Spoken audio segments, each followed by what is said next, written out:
Brother got my fiancée pregnant right before our wedding, so I broke his face and ruined their lives.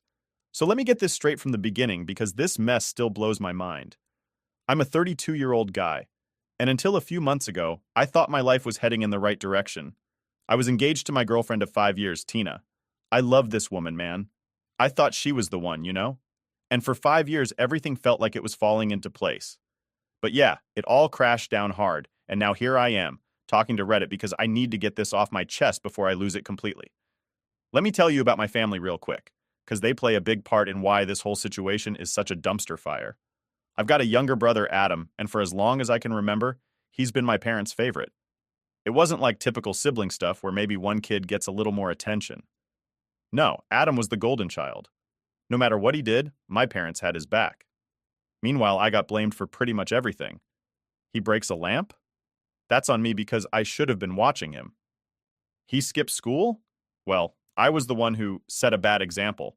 It was like living in some kind of messed up twilight zone where Adam could never do wrong and I could never do anything right. And the worst part? My parents, Bill and Susan, acted like it was totally normal. Now, fast forward to a couple years ago. I managed to get out of that toxic house when I went to college. Paid for everything myself, no help from my parents because, of course, all their money went to Adam. He, meanwhile, decided after one semester that college wasn't for him and dropped out. I wasn't even surprised when my parents threw him a huge party for following his heart, or whatever crap they came up with. While I was grinding away at my part-time job just to keep the lights on in my apartment, they bought him a brand new car so he could explore his passions. But hey, that's just background info. The real story is how Adam, the golden boy, somehow managed to do the one thing I never thought he'd do. He destroyed my life in the span of a few months. So, like I said, I was engaged to Tina. We'd been together for 5 years, and honestly, I thought I was finally building something solid. Tina was smart, funny, drop-dead gorgeous. Basically, she was the dream girl. I'd met her through one of Adam's ex-girlfriends at the time, and things clicked between us right away. I should have known there were red flags, though, looking back. Now here's the thing with Adam. He was always sniffing around my life. No matter what I did, he'd somehow find a way to one-up me or weasel into my business. Got a new job? Suddenly, Adam's talking about his exciting business idea. Start dating Tina? Adam's all of a sudden super interested in what I'm doing, asking about Tina constantly. At the time I thought, okay, maybe he's just happy for me. But now? Man, I feel like an idiot for not seeing it. Tina and I had been living together for about a year before I proposed. Nothing big, just a quiet night at home, a nice dinner, and I popped the question. She said yes, and I felt like everything was coming together. We weren't in any rush to get married. We were both working long hours, saving up for the wedding and for a house. Life was busy, but it felt good. For once, I wasn't thinking about all the crap from my family, and I was just happy. But then, Tina started acting weird. You know how sometimes things just feel off? She was on her phone more, always texting, and when I asked who it was, she'd say it was a friend from work. She'd go out with her friends more, come home late, smelling like booze and some kind of cologne I didn't recognize. But I trusted her. I never in a million years thought she'd cheat. Then one night, she hit me with the news that turned my world upside down. She was pregnant. At first, I didn't think anything of it, right? I was actually kind of excited because we'd talked about having kids before. But then she dropped the bomb. The baby wasn't mine. I was stunned, like completely frozen. My first question was the obvious one. Who's the father? And she just broke down crying, couldn't even look me in the eye. She finally whispered, "It's Adam, my younger brother. My freaking brother, man." I think in that moment my brain just couldn't process what was happening. My fiancée was pregnant not by some random guy, but by the same brother who had taken everything from me growing up. The same brother who had always been the golden child, the one my parents had chosen over me again and again. I kicked her out right then and there. I didn't want to hear her excuses. I didn't care about her tears. All I could feel was this burning rage inside me, and I knew I couldn't be around her anymore. She tried to apologize, begged me to listen, but what the hell was I supposed to say to that? The woman I was planning to marry had been sleeping with my brother, and now she was carrying his kid. After I got her out of the apartment, I called Adam. I don't even remember what I said, but it wasn't calm, I can tell you that. Adam, of course, tried to play it off like it was some one-time thing. He even had the balls to tell me, "It didn't mean anything, bro. Didn't mean anything? He knocked up my fiancée, and I'm supposed to believe it was nothing?" When I pushed him for more, he got defensive and said, "Maybe if you'd been a better fiancée, she wouldn't have come to me." That was it. That's when I lost it.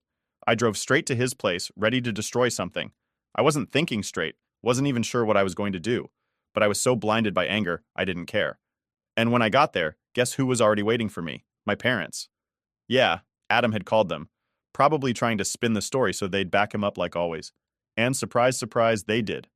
My mom started crying, talking about how family needs to stick together, and my dad just stood there, looking at me like I was the problem. Adam, meanwhile, had this smug look on his face like he knew he was going to get away with it. That's when I snapped. Years of frustration, resentment, anger, all of it came pouring out. I told them all to go to hell. I told my parents that they could have Adam because I didn't want anything to do with them anymore. I told Adam he was dead to me, and I meant it. I drove off after that, not even knowing where I was going. I just needed to get away from all of them. All I knew was that everything I thought I knew about my life had just been blown apart, and I had no idea what I was going to do next. Alright, so after kicking Tina out and basically telling my whole family to screw off, you'd think that would be the end of it, right? Wrong. That was just the start. I thought I could just pack up and move on with my life, but my family wasn't going to let it go that easy. I didn't even have a chance to breathe before they started coming at me from all angles. So the next day, I'm sitting in my apartment trying to figure out what to do. I barely slept, my mind racing. And every time I closed my eyes, I kept replaying that conversation with Tina over and over. The whole "I'm pregnant and it's Adam's thing" was like a loop I couldn't escape. It was messing me up bad, man. Anyway, I'm sitting there, staring at my phone, and it starts buzzing like crazy. Guess who? It's my mom. Now, I'm not stupid. I know exactly what this call's about. But part of me, for some dumb reason, thought maybe, just maybe, she'd finally see things from my side. Maybe she'd say, "Hey, Adam really screwed up and we support you." Spoiler alert, that's not what happened. So I pick up the phone, and before I can even say anything, my mom starts in on me. "What are you doing, Jacob? You're tearing the family apart over a mistake." Yeah, she called it a mistake. Like Adam accidentally knocked up my fiancée the way you might accidentally spill a drink. She keeps going, telling me how I need to forgive him, how family is the most important thing, and how I'm being selfish for not working it out with them. I can't even believe what I'm hearing at this point. I'm sitting there, phone in hand, staring at the wall while she's talking, and I'm thinking, is this for real? Am I the crazy one here? When she finally stops to take a breath, I cut her off and tell her straight up, "Mom, Adam is dead to me. There's no forgiving this. You can take his side all you want, but I'm done." And then I hung up. It wasn't satisfying, though. Like, in the movies, people hang up the phone and feel all powerful or whatever, but I just felt empty. Like, no matter what I said, nothing was going to get through to her. That's when things really started to go downhill. I'd thought, okay, I'll just block their numbers and be done with it. But no, my family wasn't about to let me walk away that easy. The very next day, my mom shows up at my apartment. I didn't even know how she found out where I moved, but there she was, standing outside my door, with this look like she's the one who's been wronged. She starts pounding on the door, yelling for me to open up. At this point, I'm sitting on the couch with my head in my hands because I just didn't want to deal with it, but she wouldn't stop. So I finally get up, open the door, and there she is, tears in her eyes, holding a baby picture of me and Adam like that's going to magically fix everything. "Look at this," she says, shoving the picture in my face. "You two were so close. You can't just throw that away. He's your brother." I swear my patience was hanging by a thread. I told her, "Mom, Adam crossed a line there's no coming back from. He didn't just steal my bike or my video games. He ruined my entire life." But she just kept going, man. "He's sorry," she says, like that's going to fix anything. "He's made a mistake. But you can't just give up on your family like this. You're the one who's supposed to be the bigger person." That's when I lost it. I couldn't hold back anymore. I told her everything I'd been bottling up for years. "You always choose him. No matter what, you always pick Adam. I was never good enough for you, was I? Well, now you can have him because I'm done with both of you." She stood there, frozen, like she didn't expect me to snap like that.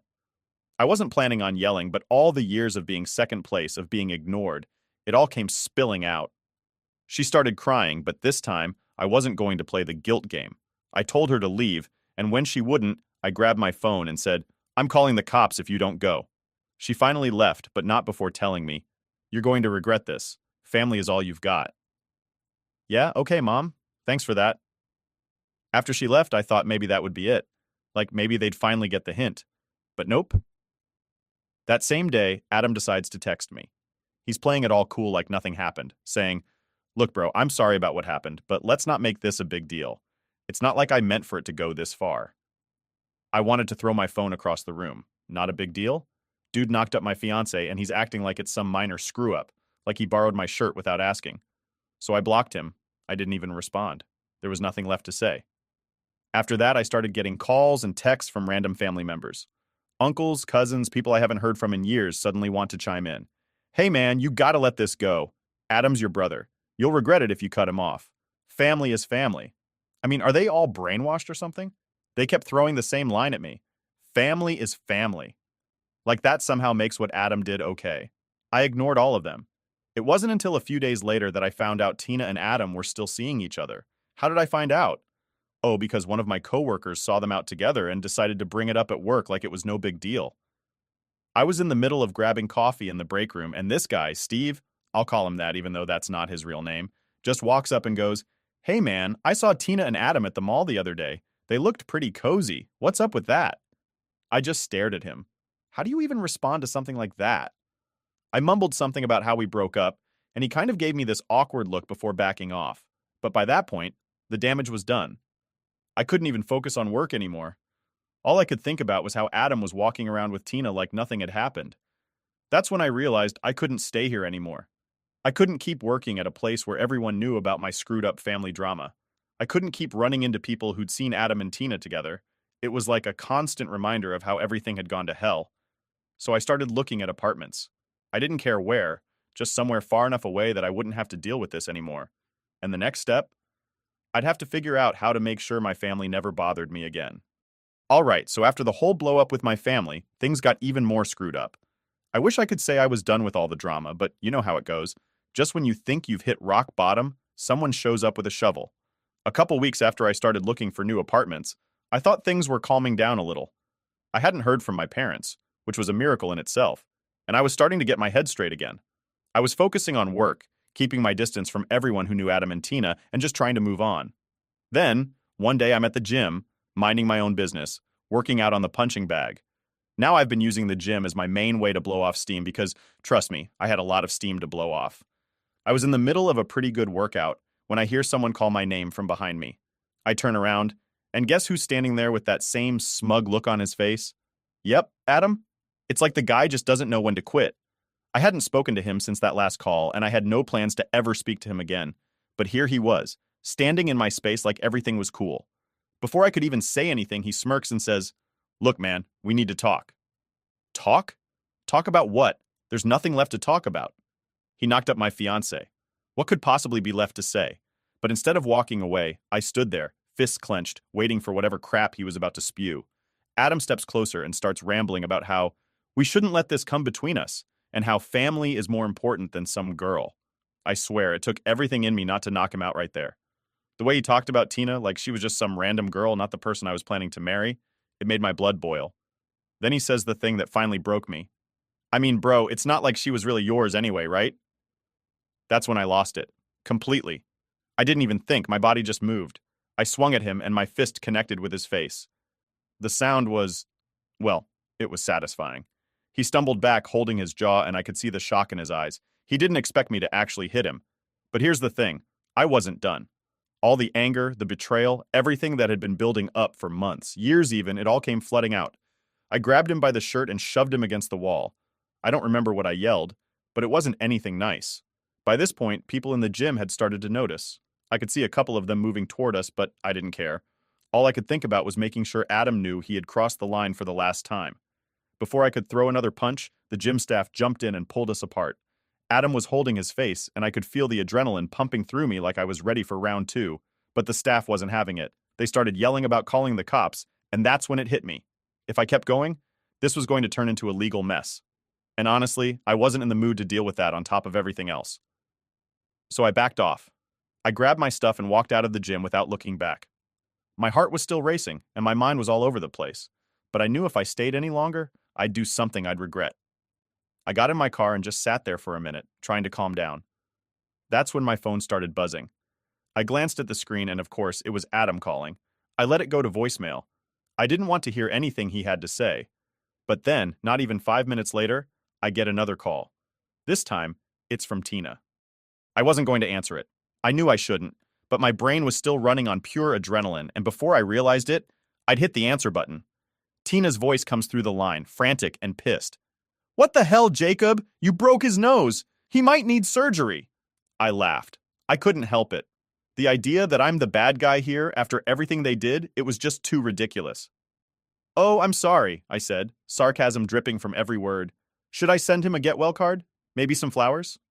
She didn't like that. Tina started screaming at me, going on about how I was selfish, how I didn't understand how hard this was for her. Can you believe that? She cheated on me, got pregnant by my brother, and I don't understand how hard this is for her? I didn't even let her finish. I hung up and blocked her number. I was done. I should have done it sooner, but there was a part of me that wanted some kind of closure. Some apology or explanation or whatever. But I realized then that I wasn't going to get it. Tina and Adam weren't sorry. They were just mad I wasn't playing along with their twisted version of family. Later that night, I got a message from one of my cousins. Turns out, word of the fight at the gym had spread pretty fast. People were talking about it, and not just within the family. Friends, coworkers, everyone was finding out what had happened. Great. Exactly what I needed. More people knowing about my messed up life. My cousin Amy, who's always been on my side, called to check on me. She told me the family was going nuts, saying how I'd overreacted and made things worse. But Amy was one of the few who actually understood. She knew how bad things had gotten between me, Adam, and my parents. She didn't buy into the whole family-first garbage they kept pushing. "You did what you had to do," she said. "Screw them. You deserve better than this." Hearing that helped, but it didn't change the fact that everything was spiraling out of control. My life was becoming this open secret, with people gossiping about me behind my back. I couldn't go anywhere without someone giving me that look. You know, the one where they're dying to ask you about what they heard but don't want to seem nosy? I knew I had to get out of there. I couldn't stay in the same town. Couldn't keep running into people who knew Adam and Tina. It was like a constant reminder of how everything had fallen apart. So I started making serious moves to leave. I didn't care where, just far enough away that I wouldn't have to deal with any of this crap anymore. That's when I decided Seattle might be the best option. My company had an office there, and the more I thought about it, the more it seemed like a good place for a fresh start. I didn't know anyone there, which was exactly what I wanted. No one would know my story, no one would be asking questions, and I could finally get some peace. It wasn't an easy decision, but I knew I had to do it. I had to get away from Adam, Tina, my parents, hell, my whole family. And maybe then, I could finally start figuring out how to put my life back together. Update 1. Alright, so, after the whole gym fight, getting blasted by Tina, and deciding to move to Seattle, I thought things would finally start calming down, you know? I figured if I just stayed out of their way and focused on getting out of this town, I could start fresh and leave all this behind me. But of course, nothing ever goes that smoothly. My family, Tina, even random people in my life just couldn't let things go. First off, packing up my apartment should have been easy, right? Just box up my stuff, schedule the movers, and get the hell out. But the day after I made my decision to move, my parents showed up at my place again. I guess they heard about my plans from one of my aunts or cousins. No one can keep their mouths shut in my family. And they decided they had to talk some sense into me. I'm sitting on my couch, halfway through packing up my books, when I hear the doorbell ring. I knew right away it was them. I've got that sixth sense now when it comes to my family. Sure enough, I look through the peephole, and there they are. My mom has this sad, pleading look on her face, and my dad standing behind her with his usual disapproving frown. I didn't want to open the door. Like, really didn't want to. But I knew they wouldn't leave until I did. So, I open it just a crack, and before I can say anything, my mom bursts out with, "You're really going to do this, Jacob? You're really going to abandon your family?" It took every ounce of self-control not to slam the door in her face. I stepped outside, shutting the door behind me because I didn't want them in my space. I leaned against the door and crossed my arms, waiting for whatever guilt trip they were about to hit me with. "You can't just run away from your problems," my mom continued. "Moving across the country isn't going to solve anything. You need to stay and fix things with Adam." Fix things with Adam? How do you even respond to that? It's like they didn't even hear what I said the last time we spoke. "I'm not running away," I told her, trying to keep my voice calm. "I'm starting over. I don't need to fix things with Adam. I don't want anything to do with him, or Tina, or this family." My dad finally spoke up at that point. "This is ridiculous, Jacob. You're being childish. You're throwing away your whole life over a mistake." There it was again. Mistake. Like Adam and Tina just tripped and fell into the situation, and I'm the jerk for being mad about it.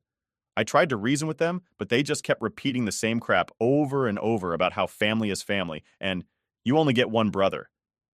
It was like talking to a brick wall. I finally just gave up and said, I'm moving, and that's final. You need to leave. My mom started crying at that point, which is her go-to move when she doesn't get what she wants. My dad, though, just glared at me, and then he dropped this line that really got under my skin. If you walk away from this, Jacob, don't expect us to come running back when you realize you made a mistake. Me? Making a mistake? I had to laugh at that, even though it was more out of frustration than anything. I've made my choice, and if you don't like it, that's your problem, I told him. Then I went back inside, locked the door, and just stood there for a second, listening to my mom's sobs fade as they walked back to their car. I could feel the anger simmering inside me, but at the same time, I was just so damn tired. Tired of fighting with them, tired of the guilt trips, tired of everything. So, that was that. They left, and I kept packing, trying to focus on getting out of there as fast as possible. But of course, my family wasn't done messing with me.